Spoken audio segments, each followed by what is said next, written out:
Olá! O abuso do álcool não é uma preocupação recente. Com a pandemia, o tema ganhou ainda mais destaque, uma vez que o isolamento social e questões de ordem psicológica podem servir de gatilho para o consumo em excesso de bebidas alcoólicas.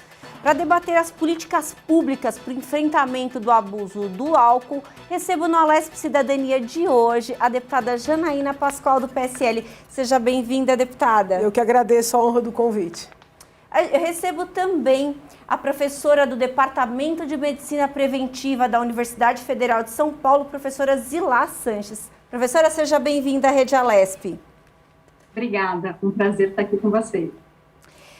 Deputada, o poder público ele oferece alguns meios de tratamento para o alcoolismo e de outras dependências também. Como é que a senhora avalia essas políticas públicas existentes e como que a gente pode avançar nessa matéria? E eu queria acrescentar também o projeto da senhora, o 516 de 2019, que veda a compra, venda e fornecimento e consumo de bebidas alcoólicas nas instituições de ensino públicas e privadas e proíbe as chamadas festas open bar nessas mesmas instituições em todo o estado, que seria, no caso de aprovação desse projeto, uma política pública também muito importante nesse enfrentamento. Eu queria que a senhora falasse sobre isso. Muito importante, e a gente está correndo o risco de não conseguir fazer andar esse projeto, porque um colega na CCJ, e aqui eu falo com todo respeito, é claro, apresentou um parecer contrário. O projeto foi um dos primeiros que eu apresentei na casa e ele está parado na CCJ porque houve uma sucessão de pedidos de vista e houve colegas que ficaram meses, até mais de ano com o projeto. Esse projeto não nasce, né, vamos dizer assim, da minha vida na política, ele nasce da minha vida na universidade. Né? Eu, como professora universitária, sempre defendi que nós não deveríamos permitir, menos ainda estimular, o uso de álcool nas universidades, nas instituições de ensino. Era vista como fora, né? Um peixe fora d'água. Agora, além de ter bebida, existem essas tais festas open bar, que são festas patrocinadas, né, por quem vende cerveja, por quem tem interesse econômico nisso, porque eles entregam essas bebidas muitas vezes gratuitamente e os alunos pagam uma taxa ridícula e entram e podem beber à vontade. Eu quero deixar muito claro que esse projeto, ele não proíbe álcool fora do ambiente escolar, né? Fora do campus, fora das residências universitárias. A meu ver, sequer seria preciso ter uma lei para isso. Porque é óbvio que uma mente que está ali para estudar precisa estar livre de qualquer influência, né? Seja de droga lícita ou ilícita. É muito importante a participação da professora Zilá nesse nosso diálogo, porque quando eu apresentei o projeto, eu tive a honra de receber depois a visita da professora Zilá. E é interessante que o projeto aqui na casa, ele é considerado muito proibitivo. E a professora Zilá, quando me visitou na companhia de outros profissionais de saúde, ela veio, de certa forma, reclamar, né, professora, que eu estava proibindo pouco, porque ela queria que eu proibisse essas festas também fora, né, do ambiente educacional. E ela tem uma experiência interessante sobre essas festas, o debate sobre essas festas no exterior. Então, seria até importante ouvi-la a esse respeito. Claro, importantíssimo mesmo, deputada. Inclusive que a gente não está falando assim só do abuso ali na questão da festa, porque eventualmente acontece violência sexual relacionada a esse abuso, outras violências ali que acabam tendo consequências não só naquele momento da festa, mas até por uma vida inteira, como o caso do abuso sexual. Então, não é um debate simplesmente de sim e não para o projeto, é muito mais amplo, né, mais profundo. Agora, professora, eu queria que a senhora falasse, então, sobre essa experiência da senhora no exterior e comparado ao Brasil, comparando o exterior com o Brasil, como é que a gente anda nessas políticas públicas de enfrentamento ao abuso do álcool? Bom, eu vou falar um pouco disso, mas depois eu quero voltar, assim, na questão do open bar. Mas, em termos gerais de política do álcool, o Brasil, ele estaria, eu posso dizer que numa situação intermediária, tá? Então, tem países que estão muito à frente, então, com políticas muito efetivas, e que conseguiram redução bem importante dos danos associados ao uso de álcool, então, inclusive, mortalidade por câncer, mortalidade por diversas questões, até inclusive homicídios e tudo mais, tá? Não só a mortalidade, mas aquilo que a gente chama de morbidade também, que são as doenças decorrentes do consumo de álcool. Mas existem, assim, várias lacunas na política brasileira quando comparado àquilo que a OMS recomenda como políticas de álcool efetivo. Então, a OMS, ela tem alguns guias, a Organização Mundial da Saúde, ela tem alguns guias, né, que orientam os países, o legislativo dos países, ao que fazer em termos de políticas de álcool, tá? Então, são 10 domínios principais, hoje eles já reduziram a 5, então os 10 continuam existindo, mas eles fazem um filtro ali para 5 para dizer, olha, países, se vocês não puderem atuar em todas as áreas, atuem nessas 5, que é o quê? A principal delas é a disponibilidade de álcool. Então, seria, por exemplo, controlar, reduzir os espaços em que o álcool pode ser consumido. Uma das orientações, inclusive, é não autorizar o consumo de álcool em ambientes de ensino. Então, isso é recomendação da própria Organização Mundial da Saúde, não é uma coisa que a deputada colocou ou que eu coloquei, tá? Então, essa orientação internacional, ela já existe.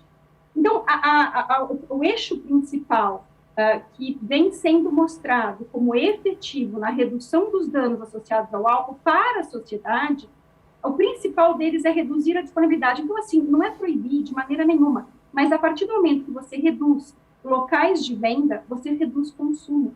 A partir do momento que você reduz, falando de open bar agora, o acesso, ou seja, a pessoa que vai a um open bar, ela paga uma taxa fixa e ela vai querer beber o quanto ela puder, o máximo que ela puder, né? Então, é aquela lógica de eu já gastei, então eu vou aproveitar. Quando a gente reduz esse acesso, ou seja, a pessoa tem que pagar individualmente, então não é tão fácil, né? Ela vai ter, não é aquela coisa livre. Então, isso reduz efetivamente o consumo. E pela questão do preço também. Então, existem já diversos estudos internacionais, muitos, que defendem e mostram que preço mínimo por dose de álcool é efetivo. O mais recente estudo se deu na Escócia, tá? Então, você reduz, você aumenta o preço colocando um preço mínimo por dose e você reduz o consumo e, consequentemente, reduz o dano associado, especialmente à intoxicação alcoólica. E o preço em geral, a taxação, ela, por mais que a gente às vezes sinta, poxa, mas mais imposto, não. É que nesse caso específico, quando a gente fala de álcool, tabaco, produtos industrializados, ricos em açúcar, já existe muita evidência internacional que esse tipo de taxação é benéfica para a saúde pública. Ou seja, fica parecendo, poxa, mais imposto. Não, ele vai reduzir o custo social do consumo dessas substâncias. Então, é esse conjunto de ações que passam por disponibilidade, por preço, por oferta de serviços de saúde e também por redução da publicidade, e aí o open bar passa por publicidade também, porque é uma forma de a indústria estar ali presente e fazer a sua marca, né? Quando a gente trabalha com tudo isso integrado, a gente consegue efetivamente reduzir, inclusive, não só o consumo, mas aquilo tudo que eu falei, homicídios, todos os... Até você colocou a questão do abuso sexual, então são diversas questões que passam, muitas são causadas efetivamente pelo álcool, mortalidade mesmo. Eu falei do câncer, mas em diversos outros domínios, né, diversos outros sistemas e diversas outras doenças crônicas que são causadas pelo álcool, isso tudo a gente consegue reduzir. E cadê, né, efetivamente, a nossa discussão pública sobre isso? Ela é inexistente. Então, esse é o nosso alerta, né, como profissionais, né, pesquisadores, cientistas no campo do álcool. É muito importante essas questões que a senhora coloca, doutora, porque, professora, porque a gente tem ali, algumas pessoas confundem, achando que o que a deputada quer e outros parlamentares querem é evitar que as pessoas bebam. As pessoas podem beber socialmente. O que a gente está falando aqui é da doença alcoolismo, das pessoas que acabam bebendo exageradamente e aí causa o que a senhora acabou de falar, violência doméstica, o abuso sexual e outros problemas até relacionados não efetivamente à pessoa que está bebendo. Por exemplo, é o caso do trânsito, a pessoa bebe, dirige e mata alguém. Então, quer dizer, a pessoa que bebe, que tem a doença do alcoolismo, ela tem outras consequências que vão além do consumo próprio, né? Então, no caso do projeto, não é só alcoolismo, não. É a indisponibilidade do álcool no ambiente escolar, sim, porque é incompatível. Né? E eu vou além, o projeto não trata disso, mas entendo que o ambiente de trabalho também é incompatível com álcool, porque se você está num ambiente para produzir uma substância que te tira o poder de concentração, né, que te tira o poder de foco, é incompatível. Então, assim, também a mudança de cultura, ela é relevante. Né? Os filmes mais antigos mostram as pessoas chegando num escritório e se servindo uma dose de uísque. Hoje é interessante que as empresas não só não fomentem, como não permitam esse tipo de situação. Por quê? Porque você está dificultando. Aí, realmente, a pessoa só vai beber em situação social, porque trabalho não é situação social, estudo não é situação social. Eu tive o desprazer de dar uma palestra numa universidade federal, com professores do mundo inteiro. Eu até brinquei que a gente estava encontrando os livros no congresso, os auditórios vazios, e os alunos bebendo dentro da faculdade, jogando bilhar. Então, assim, são alunos que estão ali sendo mantidos com dinheiro público. Então, tem todas essas questões que precisam ser debatidas. Então, acho que a gente tem que separar. Uma coisa é o alcoolista, aquela pessoa que pode ser diagnosticada com essa dependência. Outra coisa é a vulgarização, a banalização do consumo de álcool em locais que são incompatíveis. E eu vou além. Né? Mesmo socialmente, a gente tem que ter muito claro que menor de 18 anos não pode beber, porque ainda vivemos numa cultura, né, do machão. Ainda há famílias que acreditam que homem vira homem, né, quando tem mulher e quando bebe. Então a gente tem que rever isso e acho que tem que ter a coragem de debater o excesso de consumo de álcool por mulheres. Muitas vezes se confunde feminismo, ou seja, esse empoderamento da mulher, goste do termo ou não, com a possibilidade de ir para o bar com as amigas e beber, né, como os homens faziam. E muitas vezes não comer para evitar engordar, né? Porque mulher às vezes escolhe beber e não comer para não engordar. E eu acho que o caminho seria tirar os homens dessa dinâmica e não fazer igual a eles. A gente quer igualdade no bem, né? Não nos comportamentos ruins. Com certeza. Deputada, falando um pouco sobre o enfrentamento ao abuso do álcool, a gente sabe que como esse é um debate recorrente, né? E sempre esbarra no vamos fazer o tratamento de maneira voluntária ou compulsória. Então, sempre há quando a gente fala de tratamento à dependência, sempre tem essa questão. Qual que é o caminho melhor? Qual que a senhora vê que é o caminho melhor para esse tratamento? Eu vou deixar a professora falar, mas eu só faço essa ponderação. Cada ser humano, meu pai me ensinou, é um universo. Então, nós temos que olhar a situação concreta, a condição daquele cidadão, da sua família, né? O grau de envolvimento com a droga, seja lícita, seja ilícita. Então, é muito ruim, penso eu, dar um único caminho. Há casos em que o tratamento ambulatorial é suficiente, há casos em que é necessário internar, há casos, né, em que a gente vai falar de uma internação involuntária a pedido da família. Tem situações que pode se dar uma internação compulsória, mas não me parece que haja uma resposta única para esse problema que é complexo. Mas acho que a professora pode ajudar mais. Por favor, professora. Não, é exatamente isso. Você vai ter profissionais defendendo os dois lados aí. Mas o que eu queria colocar é que seria tão importante a gente discutir o antes, porque a mídia ela acaba sempre nos levando a discutir questões que muitas vezes já estão acontecendo ali no fim da linha. Uhum. E a gente acaba esquecendo de discutir o que vem antes, que seria a prevenção e essas políticas públicas que seriam preventivas. Então, uma pequena parcela da população vai ser exposta a essa dúvida, né, de será que o meu tratamento precisa ser compulsório ou precisa ser voluntário, quando, na verdade, eu tenho a maior parte da população sendo exposta não ao tratamento ali, já o radical na ponta, mas efetivamente a um abuso ou a um consumo inadequado que causa um dano, muitas vezes, imediato. Então, o que a gente vê como jovem, tá? Ele vai para essas festas, ele consome demais, ele se envolve em atividades extremamente arriscadas, e aí ele tem um dano imediato ali, seja por acidente, seja porque ele se envolve numa atividade sexual sem proteção, seja porque ele se envolve, inclusive, em atividades ilícitas e violentas, que acabam levando ele muitas vezes, para questões legais, policiais, enfim, da segurança pública, tá? E aí, a gente esquece dessa parcela, esquecemos das crianças que estão sendo expostas a seus pais que estão consumindo demais, e a gente vai sempre discutir ali a ponta. Então, o que eu queria dizer? Eu acho importante utilizar esse tempo que a gente tem na mídia para lembrarmos que a melhor intervenção ela é anterior a tudo isso.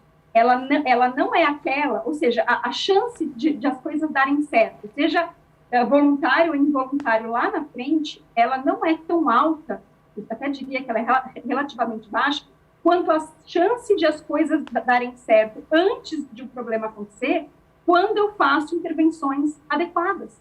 Então, é aqui que a gente está errando, no antes. Tá? Então, de novo, eu deixo uma reflexão aqui de para onde nós deveríamos estar olhando mais, com mais cuidado, com mais carinho, inclusive. Até porque, sim, por né, favor, eu costumo brincar que a melhor saída para as drogas, agora falando de drogas em geral, é não entrar. Uhum. Porque as pessoas confundem muito. Porque não tem dinheiro, não tem política, não tem recurso. Basta olhar para aquelas pessoas muito ricas que têm problemas com drogas. São internadas, são liberadas, são internadas, são liberadas. Muitas vezes não conseguem, mesmo com todos os recursos. Uhum. Então, a melhor saída é não entrar. Uhum. Né? E aí, essa discussão do antes, né, ela ganha muito mais força. Sim, com certeza, sem sombra de dúvidas. Agora, professora, a senhora esteve numa missão na África, em São Tomé e Príncipe, para redigir a primeira política nacional de álcool do país, junto com os deputados locais. Eu queria saber como é que foi essa experiência e se o parlamento brasileiro pode também assimilar essa troca, como foi feito na África. Essa pergunta é um tanto, digamos, a resposta é complexa, a segunda parte dela. Tá? A primeira, eu vou contar para vocês, enfim, eu fui convidada pela OMS, tá? A OMS Central em Genebra, para sentar com os deputados de São Tomé e Príncipe e discutir com eles quais seriam as políticas baseadas nos guidelines, nos guias da Organização Mundial da Saúde, que poderiam ser implementadas no contexto cultural e social de São Tomé e Príncipe. Então, que é um país de 200 mil habitantes, é um país que tem sofrido muito nos últimos anos um aumento de consumo de álcool pela população geral, então pelas crianças, pelos adolescentes e pelos adultos. Eles têm percebido que não tem políticas efetivas nenhuma, então a única política que eles têm no momento seria a não venda de álcool para menores de 18 anos, mas que não é implementada, então é como se não existisse. E eles queriam começar uma política nacional do zero, a partir daquilo que é recomendado pela OMS. Então, alguma coisa que não saísse da cabeça de ninguém, mas que fosse assim. isso funciona, isso não funciona. E o que eu achei interessante é que os deputados de todas as, assim, de diversos partidos, de diversas linhas políticas, né, todos com o mesmo discurso de eu quero saber o que funciona e nós vamos sim defender essa política, essa lei, né, esse projeto de lei com as características daquilo que é considerado ideal, tá? Então, já parte do ideal. Acreditem, essa questão que a gente acabou de discutir, vender álcool ou consumir álcool em estabelecimentos de ensino e o próprio open bar, foi consenso entre eles que isso tinha que entrar na lei, né? Essa restrição. Inclusive, mas claro que tem, não existe discussão de por que não, tá? Uma coisa que eu percebo é que, assim, é um cenário muito promissor a hora que você vai para um local, você passa ali uma semana discutindo e escrevendo com os deputados o que essa lei tem que conter. Então, é um cenário muito diferente do que a gente vê aqui no Brasil.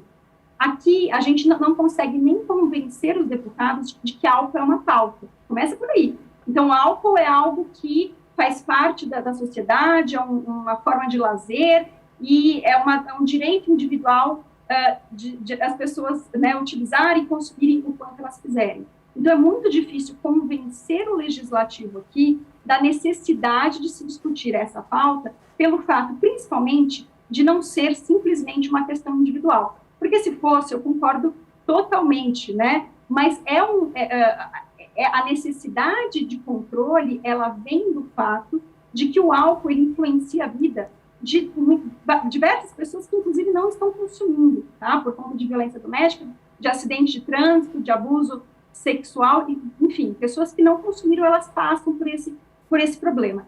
O que acontece no Brasil que claramente não acontece em São Tomé?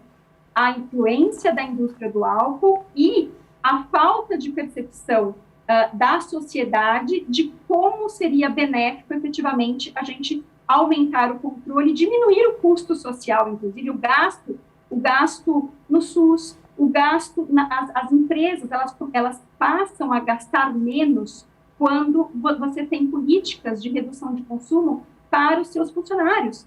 Então, elas gastam menos com o quê? Com o absenteísmo, por exemplo. Tá? Então, tem esse ganho também. E muitas vezes, o que a gente ouve da indústria, poxa, nós colaboramos com 1% do PIB porque geramos empregos, tá? Só que o que os estudos têm mostrado? Que ao mesmo tempo que você contribui, e é verdade, com uma parte do PIB, você, em geral, gasta o dobro do PIB com os custos sociais decorrentes desse consumo, tá? Então, essa parte da reflexão, os legisladores aqui no Brasil não fazem e claramente não estão preparados para essa discussão. O que, em São Tomé e Príncipe, é uma outra realidade. As pessoas lá veem o problema, elas querem uma solução, estão abertas a isso e mais, elas não querem uma solução simplesmente da cabeça, sabe? Eu vou inventar uma legislação, de forma alguma. Quais são as orientações? Existe uma política, existe um guia de score, né, de pontuação de políticas de álcool, produzida pela OMS, em que a gente consegue esse objetivo. Olha, tem essa lei, não tem, é cumprida, não é cumprida. Então, você consegue fazer um score mesmo, uma pontuação muito clara do que tem e o que falta. E o que eles queriam? Eles queriam, olha, nós vamos incluir absolutamente tudo que for possível, né? Tem algumas coisas que não são, porque eles têm muita produção local, de caxaramba, vinho de palma, que são produtos muito locais e domésticos. Mas tirando essa questão cultural que é muito intensa, todos os outros aspectos em que você consegue pontuar e dizer, isso aqui pontua muito, vamos investir nessa. Tudo isso foi discutido com muito cuidado por eles, sabe? Um cuidado, assim, eu diria para vocês, científico, inclusive, sabe?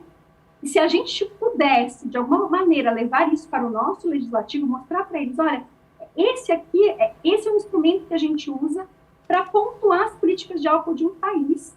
No que vocês gostariam de investir, né? Por onde vocês querem começar? Professora, poder trabalhar com tudo. Para as pessoas que nos acompanham terem mais, assim, concretude, além da ausência de álcool no ambiente escolar, além da proibição do álcool no dirigir, que outros pontos, pelo menos uns 3 pontos objetivos que eles contemplaram nesse projeto? Vamos lá. A questão do beber e dirigir, então políticas rígidas, deveres de diligência, nós já temos, mas que são mal implementadas aqui, então você tem que ter a política e ter a implementação. Controle completo de propaganda, então existe uma influência gigantesca da publicidade, seja ela na mídia mesmo, e seja ela através de estratégias como, por exemplo, as festas financiadas pela indústria de álcool, todas as propagandas que são feitas em eventos, a oferta de álcool, por exemplo, como vem sendo feita hoje no Brasil, quando você pede alguma coisa para entregar na sua casa, tem uma amostra grátis de alguma bebida. Então, esse tipo de coisa é controlado também.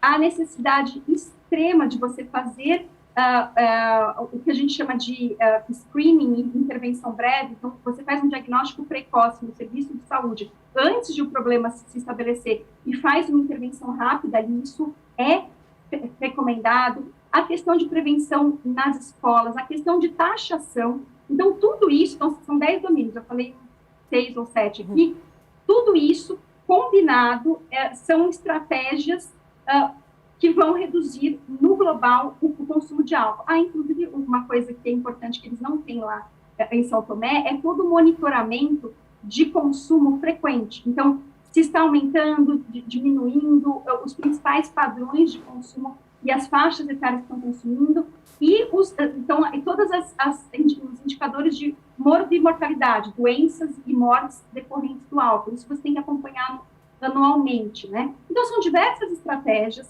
elas têm clareza, elas poderiam ser todas transformadas em artigos de lei, e foram lá, né?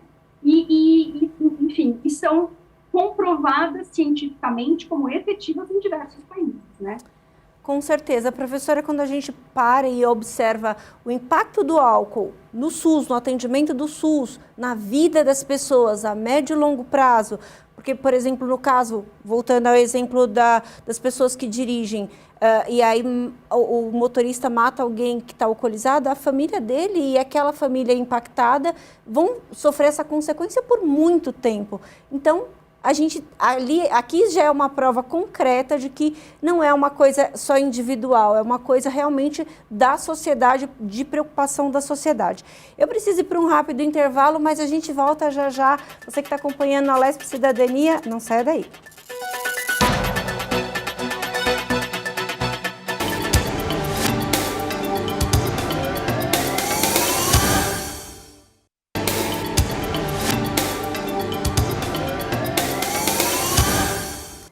Voltamos com a Alesp Cidadania. A gente está falando aqui sobre políticas públicas para o enfrentamento do abuso de álcool. Estou aqui com a deputada Janaína Pascoal, do PSL, e com a professora Zilá Sanches, que é professora do Departamento de Medicina Preventiva da Universidade Federal de São Paulo. Deputada, a gente estava falando um pouco no bloco anterior sobre essa questão do quanto o álcool impacta na vida das pessoas, o que temos de políticas públicas aqui dentro, aqui no Brasil e em outros países. A professora tem uma experiência internacional.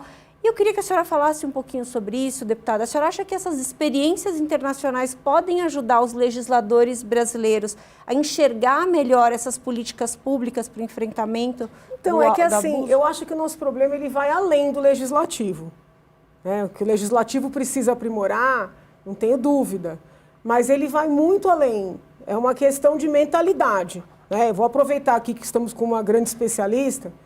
Veja a polêmica em que eu me envolvi recentemente. Até ameaça eu sofri por ter falado algo que eu aprendi, algo que eu considero certo, de maneira respeitosa. Eu critiquei e critico o fato das pessoas seguirem alimentando quem está na Cracolândia, porque a Cracolândia é um ambiente de crime. Não se pode confundir uma área de pessoas economicamente vulneráveis, ponto, com uma área que é conhecida internacionalmente como uma área de aquisição e consumo de drogas. Então, com tudo que eu estudei no período em que eu presidi o Conselho de Entorpecentes de São Paulo, eu concluo que o certo é estimular aquelas pessoas a irem, por exemplo, se alimentar em outros locais, né? Num bom prato que está 3, 4 ruas para cima, num abrigo em que elas serão recepcionadas por assistentes sociais, por psicólogos, por funcionários públicos que existem, os equipamentos existem e muitas vezes ficam vazios, porque existe um estímulo, inclusive de mentalidade pela imprensa. Vide a reação que eu sofri.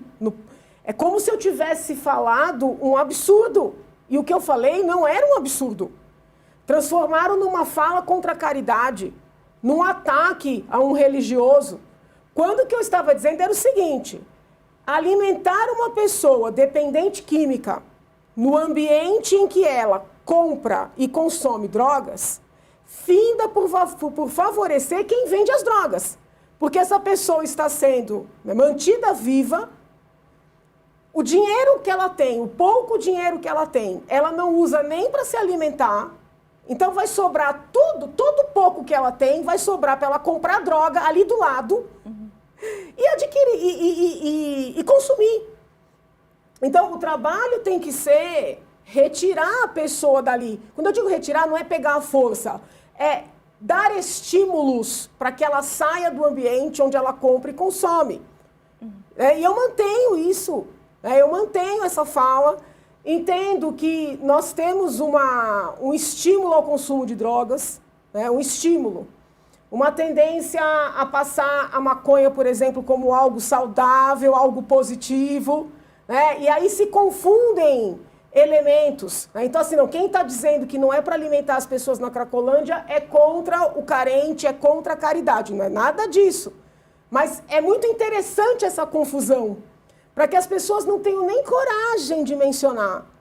Então, eu queria ouvir, se possível, a professora sobre isso, mesmo que seja para divergir, para dizer que eu estou completamente errada. É adequado alimentar, manter as pessoas naquele ambiente? Por favor, professora. Então, vamos pensar no geral, quando, enfim, tratamos de drogas e álcool da mesma forma. Então, uma coisa que a gente tem discutido atualmente é a questão dos ambientes alcoogênicos. E a gente consegue transportar isso para o crack também. Ou seja, os ambientes que são muito favoráveis ao consumo de álcool, existem, assim, inúmeros dados que mostram que quanto mais alcoogênico é o ambiente, maior é o consumo, tá? Então, eu concordo com... Não, eu vou dizer, o que saiu na mídia sobre a sua fala difere dessa que você colocou agora, e eu fico muito feliz de ter ouvido diretamente de você, e acabei vendo que o que chegou para a gente, né, através da mídia, era diferente, e, enfim, e era passível de crítica. Ouvindo agora, eu concordo.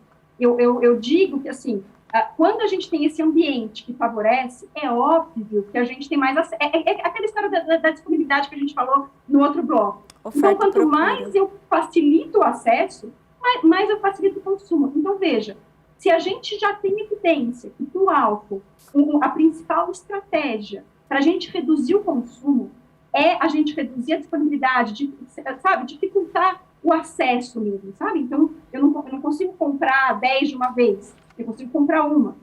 Então, a gente tem essa evidência para o álcool. Por que a gente não pode extrapolar isso para maconha, para o crack, para cocaína? Pode, porque da mesma forma que eu reduzindo o acesso de uma, eu reduzo o consumo e reduzo o dano, para o crack é a mesma coisa, né? Quanto mais acesso eu dou, quanto mais disponibilidade eu dou, mesmo as pessoas que trabalham com as diferentes linhas, né, de enfrentamento do crack, vão concordar que quanto mais acesso eu dou ao crack, ainda mais o crack, que uma pedra puxa outra, puxa outra, puxa outra, com certeza, quanto mais eu facilito, mais essa pessoa vai consumir. E quanto mais ela consome, então eu disse, uma puxa a outra e puxa a outra, mais difícil é ela parar. Então, isso é uma coisa que tem que ser considerada. Aquilo é um ambiente, talvez, cracogênico, né? Então, fazendo a analogia com alcoogênico, que já está muito bem escrito. A gente tem que, sim, tentar, de diversas formas, afastar, mesmo que seja um pouco, seja por algumas horas, aquelas pessoas daquele meio. Então, levá-las para a UBS, levá-las para o CAPS AD, que tem ali perto, super cratóide. Então, tudo que elas puderem fazer fora daquele ambiente é extremamente saudável. Professora, eu queria colocar uma outra questão aqui na nossa conversa, que a deputada citou anteriormente, eu acho que é muito importante a gente voltar nisso. Que a gente tem aqui uma cultura de que o macho tem que começar a beber cedo para mostrar virilidade, e isso é muito arriscado. E muitas dessas pessoas que têm uma doença estabelecida relatam que começaram na adolescência. E aí eu queria perguntar para a senhora, eu sei que essa é uma pergunta muito complexa, mas onde é que a gente está errando, professora, para que esses adultos doentes tenham começado ali com tanta informação que a gente tem hoje, do quanto é nocivo isso ao longo de toda uma vida de uso dessa substância? Olha, eu vou te dizer que essa pergunta é muito menos complexa que as duas anteriores, tá? A do TRAC era mais complexa e a do legislativo, do que as coisas no ano aqui, também era mais complexa. Mas, para essa, a gente tem um pouco mais de evidência, um pouco mais de clareza. Então, o que influencia no desenvolvimento do alcoolismo ao longo dos anos? Um dos principais fatores é a idade de início do consumo, e o consumo e a facilitação do consumo no ambiente doméstico. Isso a gente já sabe, tá? Então, por exemplo, aqueles pais, nessa lógica que você falou, né, de dizer que o filho é macho, então vamos estimular o consumo, em geral, esses adolescentes começam, crianças, né, às vezes, a consumir antes, são estimulados pelos pais, cujos pais, inclusive, têm um consumo intenso de álcool. Em geral, são esses que vão desenvolver o alcoolismo ao longo, né, ali na frente. O que a gente sabe hoje é que quando um jovem adulto começa esse consumo, aos seus 19, 20 anos, até mesmo aos 18, você diminui a chance de ele se tornar um alcoolista. Isso porque é uma explicação totalmente biológica, não vou dizer totalmente, porque tem a questão também da família, do ambiente, mas a gente tem uma explicação biológica muito forte para isso. Então, quando você inunda algumas regiões do cérebro durante a infância e adolescência, no momento em que essas regiões estão em formação, você inunda com álcool, com outras substâncias psicotrópicas, o estímulo que você gera ali, a adaptação neuronal que você gera ali, acaba influenciando no desenvolvimento da dependência na idade adulta, não só do álcool, mas de outras drogas. Então, quanto mais cedo eu começo a beber, mais chance eu tenho de me tornar alcoolista e, ao mesmo tempo, de me tornar dependente de outras substâncias. Então, o que a gente diz? Que para a prevenção do alcoolismo é importantíssimo a gente retardar este primeiro uso. Então, o que os programas de prevenção fazem hoje? Eles tentam, a gente sabe que em algum momento esse jovem vai experimentar, tá? Em geral, o álcool. As drogas não. Então, qual é a evidência científica que a gente tem hoje? Que a experimentação do álcool na população brasileira, ou seja, consumir alguma vez, isso é alto, tá? O alcoolismo, não, está na faixa de uns 15% da população, a experimentação está lá nos seus 80%, experimentação alguma vez na vida, até não bem. Bom, o que a gente tem que fazer? A gente tem que jogar lá para frente essa experimentação, porque quando ela ocorre no momento posterior, a chance desse alcoolismo se estabelecer naquela pessoa é muito menor, tá? Em paralelo, o que a gente faz? A gente trabalha componentes de família. Então, intervenções familiares para a gente mostrar para esses pais como eles têm que se portar no momento em que o jovem pede para experimentar, no momento em que ele está ali numa festa e vê os pais consumindo. Então, de que maneira esses pais têm que trabalhar com eles? Então, intervenção familiar em escola, em escola, em CRAS, né, em equipamentos de assistência social, são muito importantes, para que a gente trabalhe também essa família. E não tem a ver com venda, não, viu? Vamos trabalhar com eu falei frase, de repente dá aquela sensação de que é só para pessoas de mais vulnerabilidade social. Não. As pessoas de classe mais alta cometem os mesmos erros ao educar os filhos, também no ambiente, como eu disse para vocês, alcoogênico. É um ambiente que estimula esse consumo, né? Sim, é muito importante a gente colocar esse debate, né, deputada? Porque isso não é nenhum sinônimo de virilidade, não tem nada a ver uma coisa com a outra. Muito pelo contrário, é uma agressão ao organismo que pode trazer uma consequência muito séria, inclusive para aquela própria família. Outra, é interessante porque essa questão da prevenção, ela vai em vários campos, né? Por exemplo, nunca defendi que as pessoas passassem a vida inteira sem fazer sexo ou que as pessoas precisassem casar virgens. Mas eu sou defensora aguerrida de retardar o início da vida sexual. E, em regra, quando a gente fala disso, né, e tem estudos mostrando que o início precoce na vida sexual também acarreta um início precoce no uso e abuso de drogas, mas quando a gente fala nisso, em regra se pensa nas meninas. Né? Muitas vezes as feministas, né, aquelas que acham que são as únicas que defendem as mulheres, dizem, ah, não, porque de novo a mulher vai recuar na sua liberdade sexual. Mas quando eu falo em retardar esse início, eu falo para os meninos também. Porque essa cultura do macho, né, às vezes ela é mais cruel com os meninos do que com as meninas. Então tem que iniciar a vida sexual cedo, muitas vezes sem a formação emocional e psicológica para isso, muitas vezes fora de uma situação de afetividade, o que pode gerar inclusive traumas, né, que podem comprometer essa vida sexual no futuro, entendeu? Então assim, o menino ele sofre muito essa pressão. 12 anos, né, eu já vi. É homem, entendeu? Vem aqui beber com o vô, né? E as mulheres, entendeu? E é daí para baixo. Então, é muito importante a gente ter coragem de falar sobre isso, protegendo também os meninos. Né? Porque tudo que diz respeito à vida adulta, a gente tem que estimular, deixar para a vida adulta. Entendeu? E crianças e adolescentes não são mini-adultos. Sabe? É muito importante. Deputada, agora eu queria colocar uma outra questão aqui para nossa... Acho que a professora ia falar alguma coisa sobre isso. Por favor. Não, eu ia falar que eu adoro essa questão os adolescentes não são mini-adultos, é isso. O organismo deles é um organismo que não está formado, especialmente o sistema nervoso central, igual ao do adulto. Então, tudo funciona diferente e a gente tem que ter esse conhecimento mesmo. Deputada, muitos especialistas têm falado que essa questão da pandemia é preocupante com relação ao abuso do álcool. Muita gente, a senhora já até falou sobre isso em algumas ocasiões, que as pessoas estão precisando de atendimento psicológico para passar por esse período que foi muito difícil, a gente sabe, e aí as pessoas, ao invés de procurar um profissional, acabam procurando a bebida. Há uma preocupação do poder público com relação a isso? Como que a gente pode tentar evitar que a gente tenha também uma pandemia de pessoas com doenças relacionadas ao álcool? É sempre importante abrir um pouco a cabeça, sabe? Eu vi muita gente levar a pandemia a sério, adotar medidas preventivas, é sinal de inteligência.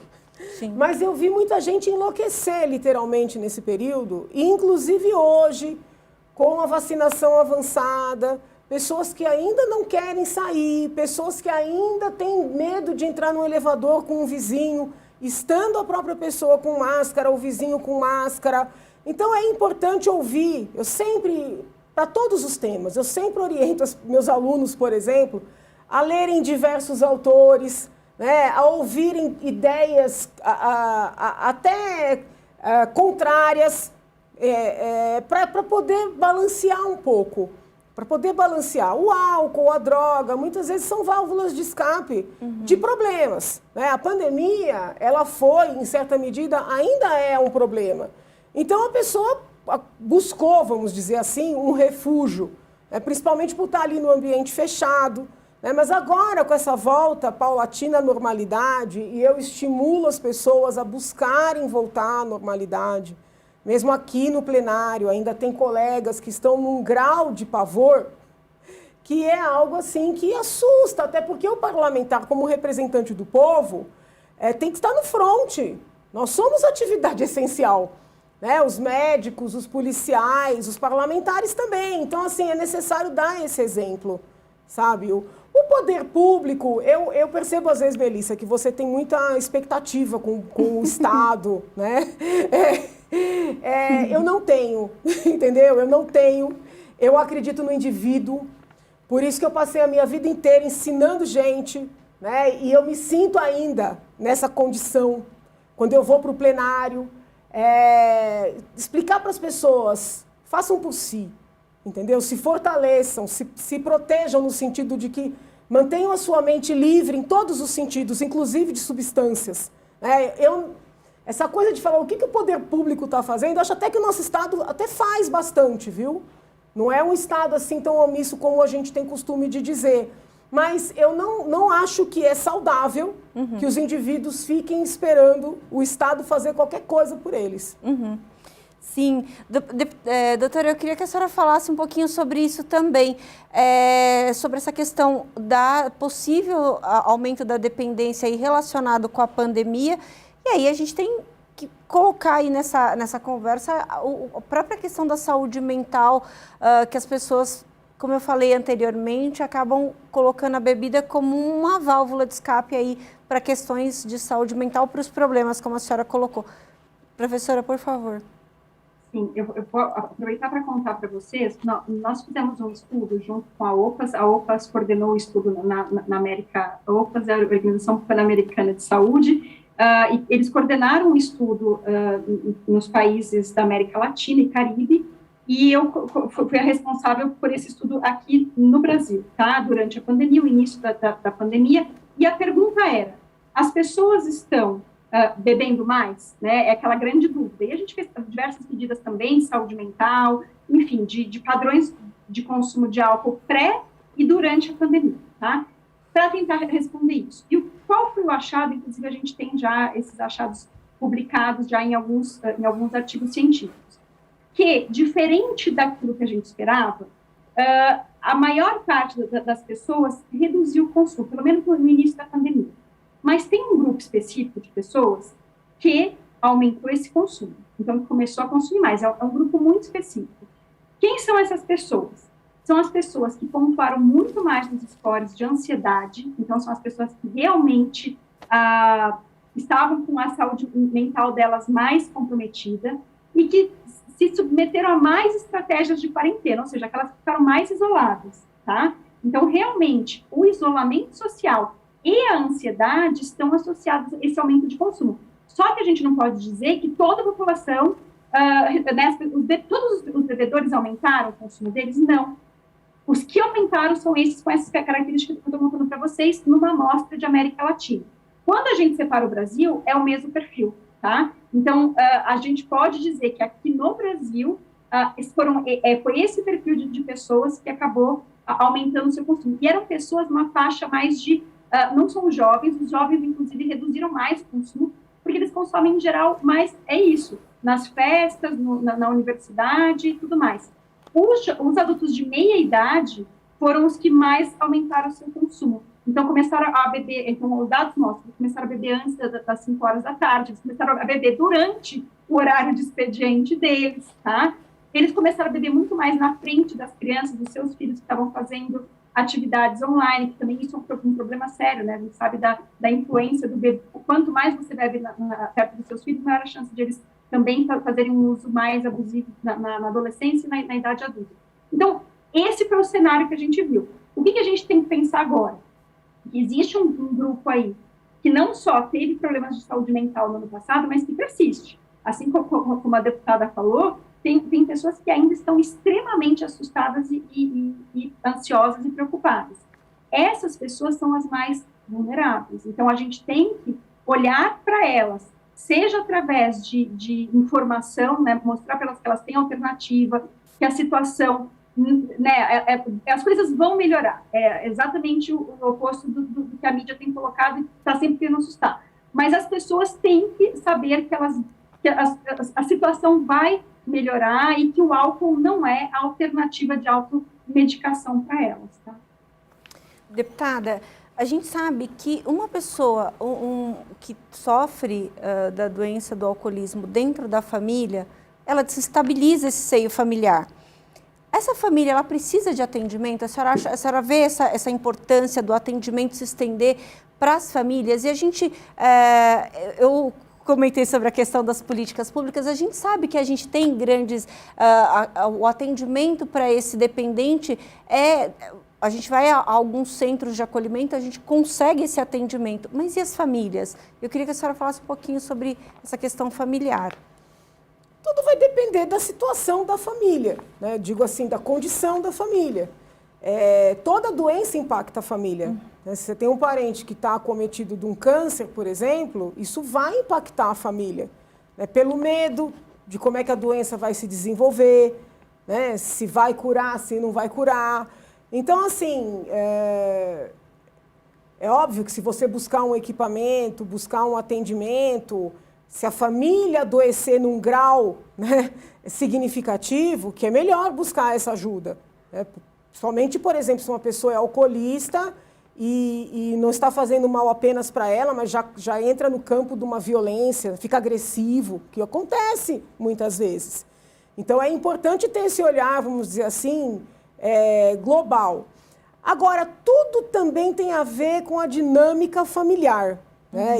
E com a dinâmica de cada indivíduo. Eu insisto na postura do indivíduo diante da vida. Duas famílias na mesma condição econômica, tá? Não vamos colocar na mesma condição econômica, impactadas pelo mesmo mal, elas podem ter comportamentos completamente diferentes.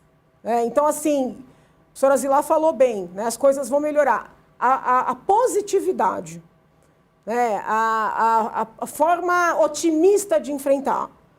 Não é para ser sem noção, né? No sentido de não considerar nenhum perigo, de não adotar comportamentos cautelosos, não é isso. Mas também aquela pessoa que só vê o lado negativo, que só vê um final ruim, ela interfere na saúde familiar. Mais do que a falta do tratamento.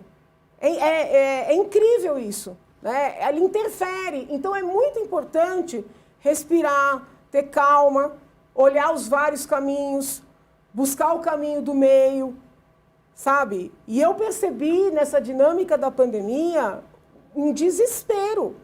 Tanto comportamentos irracionais, no sentido de negar completamente a doença, de dizer não vai acontecer comigo, não existe, é mentira, não vou usar máscara, né, vou aglomerar, que é um comportamento que foge da realidade, como comportamentos igualmente racionais, e como a professora mostrou aqui, até mais deletérios, do cidadão se encapsular completamente, perder emprego, por exemplo, porque não consegue, sabe? Então, é muito importante buscar essa serenidade e olhar de forma positiva.